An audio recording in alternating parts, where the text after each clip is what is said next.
Doctor صاحب آپ نے مذاہب بھی لکھا، آپ تصوف پر مضامین بھی لکھ رہے ہیں، تو مجھے یہ بتائیے گا کہ آپ کی طبیعت ہے بنیادی طور پر شگفتہ مزاجی ہے آپ کی طبیعت میں جی، تو یہ کس طرح آپ بیلنس کر لیتے ہیں کہ ایک وقت میں ڈاکٹر سلیمان عبداللہ ڈار صوفی ہے اور اگلے ہی وقت میں وہ مزاح نگار بن جاتا ہے اور پھر دوبارہ وہ صوفی بن جاتا ہے، یہ آپ کس طرح بیلنس رکھ لیتے ہیں؟ توازن تو واقعی بہت مشکل ہوتا ہے، لیکن میرا خیال ہے کہ میری کتاب جو اندرانہ منع ہے پہ پلاک کے چیئرمین اور ڈی جی ڈاکٹر سورا صدف صاحبہ نے جو بات کی تھی وہ صحیح ہے کہ اندر کا صوفی جو ہے اس پہ ہم نے مزاح نگاری کا ملمہ چڑھایا ہوا ہے، خول چڑھایا ہوا ہے.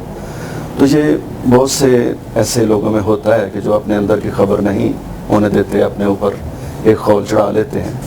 اس کا ایک یہ بھی فائدہ ہوتا ہے کہ دنیا میں بزرگ بن کے اپنے آپ کو نشر کرنا تو اچھا نہیں ہوتا. بالکل. تو اس طرح سے کوشش کرتے ہیں کہ اپنے اندر کا کسی کو پتہ نہ چلے. اچھا، کیا آپ سمجھتے ہیں کہ آپ علی پور چٹھا میں رہ کر یہ جو کتابیں تصنیف کر رہے ہیں ان کا وہ آپ کو کریڈٹ نہیں ملا جو اگر آپ لاہور میں رہ کے کرتے تو آپ کو اس کا کریڈٹ ملتا؟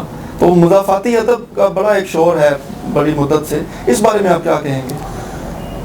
جیسا آپ جانتے ہیں کہ ہماری ادبی تنظیم دھنک کے آغاز پہ ہم نے دھنک روپ ایک جریدہ شائع کیا تھا، اس میں میں نے مستقل کالم لکھے تھے اس بات کے کہ مضافات سے ہی بڑا ادب پیدا ہوا ہے. بے شک. اور زندہ رہنے والا ادب عالیہ جو ہے اس کا ہمارے خاص طور پہ اس مضافاتی علاقے سے بہت تعلق ہے کہ مرتا پریتم کرشن چندر وزیر آباد کے تھے، قاسمی صاحب وزیر آباد کے. جدید نظم کے بانی ہمارے اپنے علی پور چٹھا سے تعلق رکھتے ہیں، نون میم راشد، اور اسی طرح میرا جی اٹاوا سے تعلق رکھتے ہیں. تو اس میں کوئی شک نہیں ہے کہ مضافات سے ہی بڑا ادب پیدا ہوا، لیکن اس کو جلا بخشنی ظاہر ہے کہ بہت لمبے چوڑے سلسلے میں فورم موجود ہوتے ہیں. تو بعد میں اگر لاہور میں یا اسلام آباد میں بندہ ہوتا تو الکار باب ذوق میں ہوتا تو بہت بڑی پہچان بن سکتی تھی کہ اب تک جو 16-17 کتابوں کے مصنف ہیں، کو 20-25 ملکوں میں پھرے ہیں، تو وہاں اگر ہوتے تو بہت بڑی پہچان بن سکتی. لیکن ڈاکٹر صاحب یہ بھی کہا جاتا ہے کہ لفظ میں تاثیر ہو تو وہ اپنا آپ دکھا دیتا ہے، ہر جگہ وہ چمک جاتا ہے وہ لفظ. اس میں کوئی شک نہیں ہے. یہ بھی اس میں میرا نہیں خیال کہ کوئی مضافات میں یا مرکز میں رہنے کی ایک حقیقت ہے ضرور، لیکن یہ نہیں کہ اگر آپ کے اندر کوئی دم خم ہے اور آپ کہیں بھی رہتے ہیں تو آپ کا راستہ روکا جا سکتا ہو. ہاں، یہ میں آپ سے متفق ہوں، لیکن میرا خیال ہے کہ اس کو پالش کیا جا سکتا تھا لاہور میں ہوتے اگر.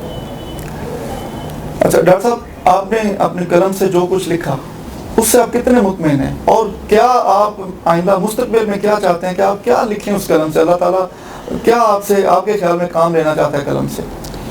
میں الحمدللہ ایک بڑی ہی مطمئن اور مسرور زندگی گزار رہا ہوں. میرے قلم کی وجہ سے میرے اندر چند ایک چیزیں آئیں جن پہ بڑا ہی اللہ کا کرم ہے کہ یعنی سرمایہ اکٹھا کرنے کی محبت میرے دل میں نہیں. میں چند ایک پیشنٹ دیکھتا ہوں اور آرام سے جا کے لیٹ جاتا ہوں. میرے وسائل جو ہیں تھوڑے بھی ہوں تو میں مطمئن رہتا ہوں. میری ضرورتوں سے اب بھی بہت زیادہ اللہ نے دیا ہوا ہے، تو وہ حل میں مزید والی خواہش نہیں ہے دل میں. لیکن روزانہ ثاقب جی بہت سے اچھوتے خیالات ذہن میں آتے ہیں، بہت سے چونکا دینے والے موضوعات آتے ہیں نظر. ایسے خیالات جب ذہن میں آتے ہیں تو میں سوچتا ہوں کہ مجھے کچھ اور لکھنا چاہیے، مجھے کچھ اور پڑھنا چاہیے. تو یہ بالکل اسی طرح سے ہے جیسے فیض صاحب عمر کے آخری ایام میں ایک دفعہ اواری میں آئے تو بہت بڑا مجمع اکٹھا ہو گیا، اتنا کہ پولیس کو انہیں منتشر کرنا پڑا. تو فیض صاحب باہر آئے اور انہوں نے لوگوں سے خطاب کیا تو انہوں نے کہا کہ اگر ہمیں پتہ ہوتا کہ لوگ ہم سے اتنی محبت کریں گے تو ہم کچھ اور لکھ لیتے، ہم کچھ اور پڑھ لیتے. اب جب میں دیکھتا ہوں نا کہ عوام اتنی محبت کرتے ہیں، ابھی ہمارا جو علی پور فیسٹیول تھا وہاں میرے اسٹال پہ آپ بھی ماشاءاللہ موجود تھے، تو بہت لوگ آ کے محبت سے ملتے تھے، مداح لوگ آتے تھے. تو میں سوچتا ہوں کہ مجھے کچھ اور لکھنا چاہیے، کچھ اور پڑھنا چاہیے. تو یہ سفر بہرحال جاری ہے، کیونکہ آپ جانتے ہیں کہ جیسے سچے مسافروں کو منزلوں کی خبر ہوتی ہے، اسی طرح منزلوں کو بھی سچے مسافروں کی خبر ہوتی ہے. بے شک بے شک. اللہ تعالیٰ آپ کو سلامت رکھے، آپ کا قلم سلامت رکھے. ڈاکٹر صاحب باتیں تو بہت ہوتی ہی رہیں گی، دل نہیں چاہ رہا کہ آپ سے باتیں ختم کریں، لیکن وقت کی کمی ہے ہمارے پاس. آخر میں بس مجھے یہ بتا دیجیے کہ آپ کے خیال میں نے آپ سے کون سا سوال نہیں پوچھا؟ میرا خیال تھا کہ آپ کو یہ پوچھنا چاہیے تھا کہ میری ذات کے اندر جو ایک انقلاب آیا ہے اس کے بعد میں نے کیا محسوس کیا یا اس کی کیا وجہ تھی، یا میری جو ایک زندگی لڑکپن کی تھی، اس کے بعد جب بندہ اللہ والوں کے پاس بیٹھتا ہے تو زندگی میں کیا کیا، سوچ میں کیا کیا چینجز آتی ہیں. تو وہ ایک بڑا ہی سہانا سلسلہ ہوتا ہے. وہ ثاقب جی ایک بہت ہی علیحدہ جہان ہے.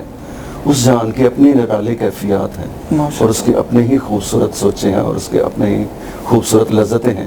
اور میں آپ سے کیا عرض کروں کہ دنیا جہان کی ساری لذتیں اکٹھی کر لیں تو وہ جو ایک جہان ہے اللہ کی محبت والا، اس کی ایک لمحے کی لذت کے سامنے وہ ساری لذتیں ہیج. بے شک. ڈاکٹر صاحب بہت شکریہ آپ کی آمد کا. بڑی آپ کی محبت، بہت شکریہ. ناظرین و سامعین، یہ تھا جناب ڈاکٹر سلیمان عبداللہ ڈار، علی پور چٹھا کے علاقے کی ایک معتبر ادبی شخصیت. ان سے ہماری گفتگو کیسی رہی یہ آپ کے فیڈ بیک سے پتہ چلے گا. اپنے میزبان کو اجازت دیجیے. اللہ حافظ. اللہ حافظ.